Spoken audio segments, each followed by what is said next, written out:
Morning everyone. Here at a place called Nudgee Beach. A place that if you've watched my videos you've seen I've shot in the past, and you've seen I've never really had much luck here. I've come down this morning, a bit of an afterthought. Was supposed to make it down to Fingal Head again this morning, but unfortunately slept through the alarm, which often happens when you need to get up at 3 o'clock to go down to do sunrise. But I slept through the alarm. Just with a comedy of errors, leaving my wallet at home and a few other things this morning, just unprepared. I didn't have a lot of time, so I made it through to Nudgee Beach, which is about half an hour's drive from my house. I wasn't expecting much. Looked at the cloud charts last night, and the cloud charts were telling me that it was going to be fully blocked out with cloud. Weather report said fully blocked out with cloud. And then we see this in front of us, which is got some potential, this scene. It does have clouds all the way through to the horizon, and that is where the sun is rising over the direction we're looking, but it's not fully blocked out to the horizon. There are gaps poking through which potentially could give the sun something to shine through and light up these clouds. We might get lucky, we might not this morning. But I'm here, I'm out of bed and I'm here.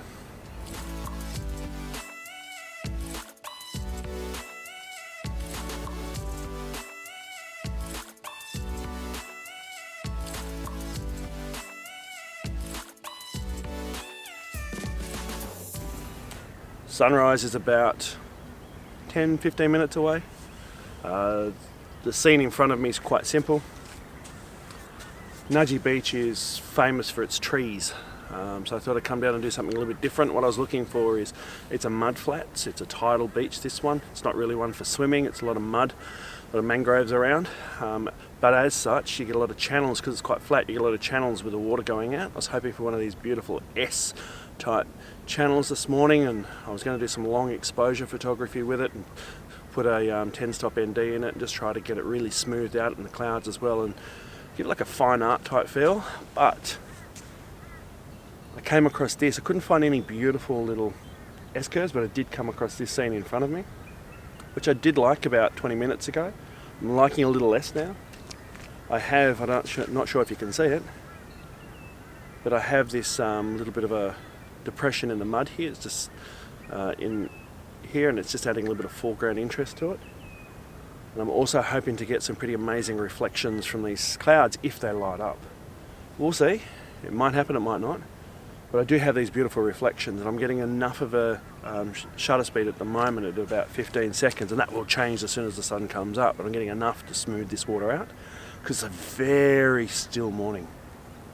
It's just the slightest breeze. So I could probably take it to 2.5 seconds and it would still look glossy, this water, which is really, really good. Starting to get a little bit of colour on the clouds a little bit behind me. And now the bird life comes in.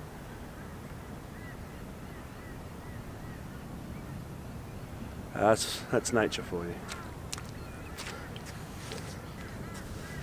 I don't know if you guys can see it. Look at this very cheeky bird right in my shot here. It's just landed in this beautiful pool. And it's just literally walking straight up towards the camera. I don't think it'll stay, but yeah, that's nature for you. Okay, so with a scene like this, you've got to be prepared. The sun's just coming up now, and we're starting to get some pink on the clouds over to my left here.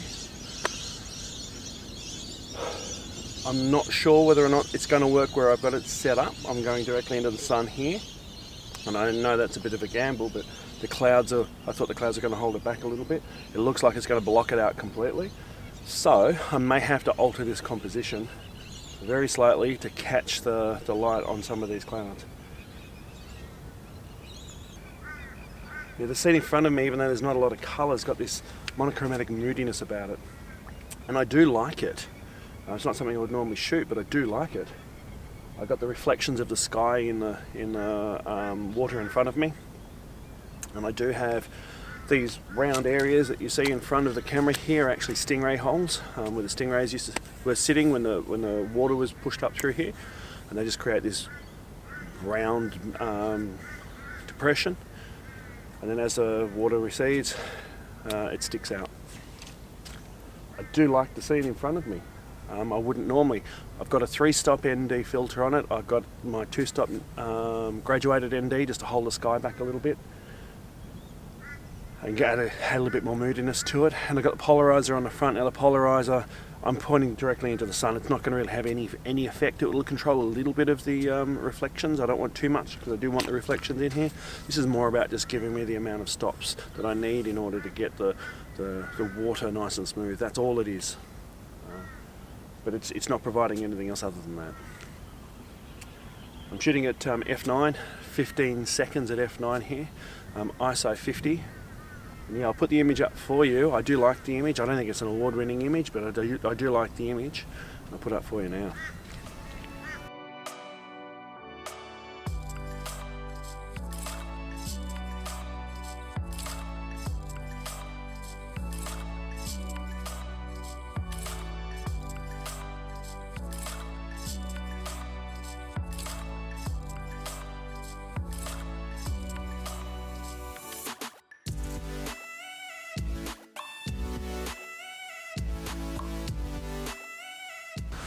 Alright, I just wanted to show everybody real challenges about shooting at the beach. I hate, with a passion, the mud on the ground here. Absolutely hate it. And here I was packing up and I was thinking to myself, I should show you guys what I go through. I hate putting my backpack down in the mud, and I hate packing up anywhere where it's like this, but it's essential. But I want to look after the gear at the same time. So, always leave the camera on the tripod. The bag gets hung on the tripod, as you can see. Filter holders go on the side of the bag to allow me to pack it all up and pack in there, and then I don't have to stick any of it on the ground, which means I don't get a dirty back, and it just also means that all my gear stays relatively clean. Just thought you guys might like to see. Okay everyone, so this is Nudgee Beach. Like I said, I've shot here before. It's very hard to get original compositions here. If you look around, I think you'll see behind me these trees here. These are the trees that everybody gets. There's really only a couple of trees here. There's a couple of trees here and there's one tree down there. Other than that, that's the trees that everybody gets. And there's a dead one, I don't think you can see it, but there's a dead one sitting around here too. And look, they're really nice images, but they're the images that everybody gets. But other than that, you can see that it's pretty flat and there's not much here. Okay, realistically, there's really not that much here. The challenges I find of shooting here is you can't see it in this light, but there's literally houses everywhere around us as well. So the challenges that I get is when I'm trying to do the sunrise shots, this way is all full of houses right up along the back here. Okay, then this side, but directly behind me now, is the Brisbane airport. The challenges I've got is the lights through all of that to make it look natural and not have those lights leaking in, and finding those compositions that doesn't have the light. So they're the challenges that I've got here in this place. It's still a lovely place. I think I got some solid shots without being great this morning. I'll be honest with you, I think they're solid. I don't think they're great. Had a lot of fun coming down this morning, considering it's nowhere near where I thought I was going to be. I thought I was going to be completely the other direction. Slept in. So look, I'm going to sign off from here, guys. Thank you very much for watching. If you like the content, please subscribe. If you have any feedback, please let me know. Make it positive feedback though. So, well, not positive. Make it constructive, I should say. Constructive feedbacks. If you've got feedback, I'd really like to hear it. But at the same time, if you're just going to tell me you hate the videos, don't bother watching. Pretty simple as that. So yeah, if you like the channel, please consider subscribing. And if you do subscribe, hit the bell icon, just so you get notified when I do upload. I have been trying to upload once a week. It's incredibly difficult. This year has been, for my family, one of the most challenging years that we've had. So we've been finding it very difficult, and I've been finding it very difficult to get out and shoot. Just motivation. My motivation to shoot just hasn't been there, which I've never experienced that before. I'm finding it very difficult at the moment. I have all the intentions. I hit the alarm. I set the alarm, but the alarm goes off in the morning and I roll over in bed and I make excuses as to why not to hop up. And I then don't like myself for it then for the rest of the week because I've missed opportunities to shoot. So